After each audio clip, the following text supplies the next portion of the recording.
एका गावात एक 50 वर्षीय महिला राहत होती. त्या महिलेला एकूण एकच मुलगी होती आणि ती मुलगी 20 वर्षांची होती.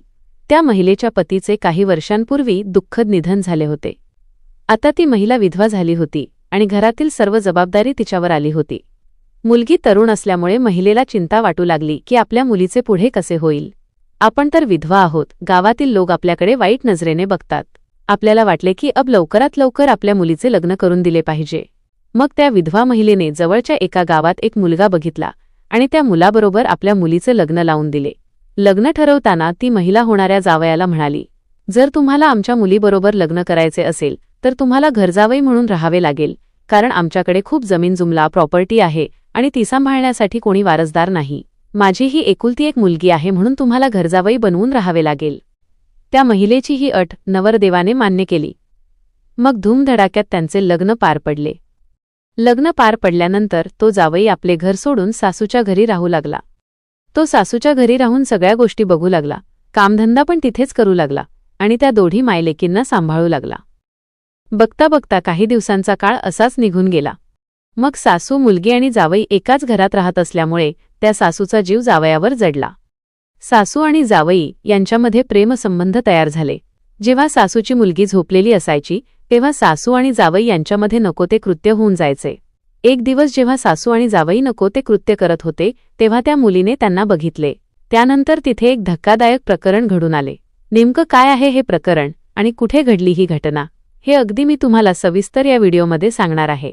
पण अजूनही तुम्ही या व्हिडिओला लाईक केले नसेल तर लाईक करा आणि चॅनलला आत्ताच सबस्क्राईब करून ठेवा, जेणेकरून तुम्हाला पुढील घटनेचे अपडेट मिळत राहतील.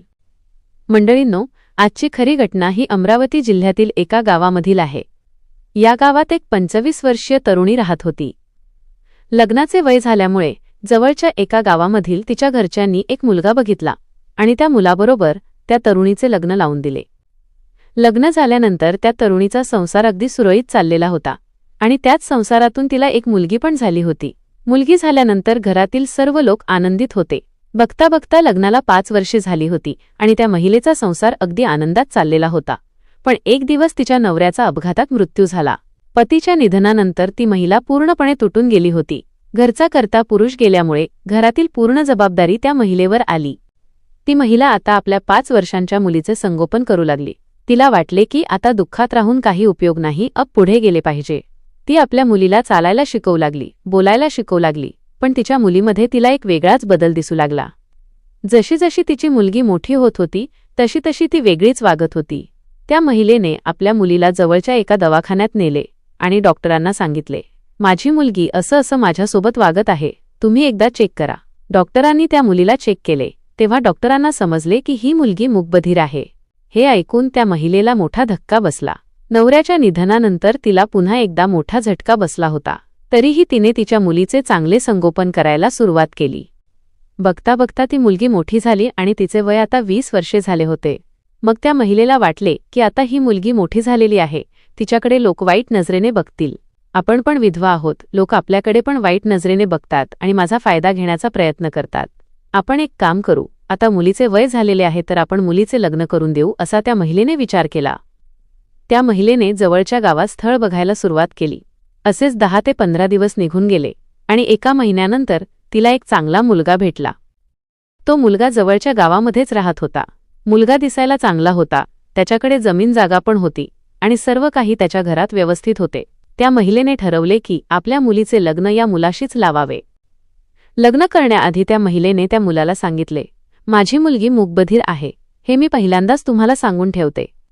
तुम्हाला जर माझ्या मुलीशी लग्न करावेसे वाटले तर करा, नाहीतर आत्ताच नकार द्या. पण त्या मुलाला हे सर्व मान्य होते, त्याला काहीच प्रॉब्लेम नव्हता आणि तो लग्नाला तयार झाला. त्यानंतर साखरपुडा झाला आणि लग्नाची तारीख ठरली.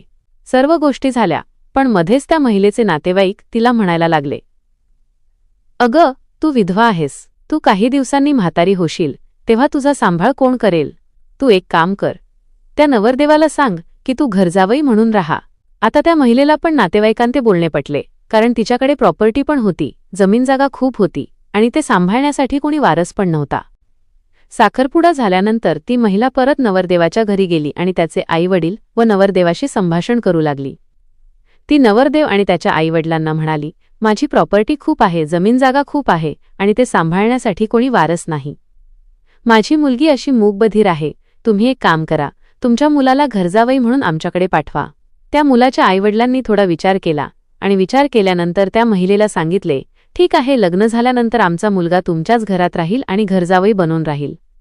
अखेर त्या मुलीचे लग्न झाले. एकदम थाटामाटात त्या महिलेने चांगला पैसा लावला, सगळ्या गोष्टी केल्या आणि धूमधडाक्यात तिच्या मुलीचे लग्न केले.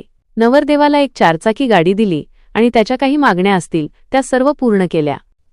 लग्न झाल्यावर तो नवरदेव घरजावई म्हणून राहू लागला. त्या महिलेच्या घरची सर्व कामे तो बघू लागला, तिथे पण कामाला जाऊ लागला आणि त्या महिलेचा व त्या मुलीचा सांभाळ करू लागला. बघता बघता असेच दिवस निघून गेले. आता त्या घरामध्ये ती मुलगी, तो जावई आणि सासू राहत होते. पण मात्र त्या घरामध्ये जावई राहत असताना त्या सासूची नजर जावयावर पडली. सासू त्याच्यावर प्रेम करू लागली.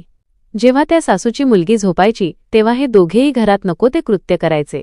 सलग 2-3 महिने यांच्यामध्ये लपून-छपून हा प्रकार चाललेला होता. पण त्या मुलीला याची काहीच खबर नव्हती. बिचारी मूकबधीर असल्यामुळे तिला बोलता येत नव्हते, ऐकता येत नव्हते आणि काही समजतही नव्हते की आपल्या घरात काय चालले आहे.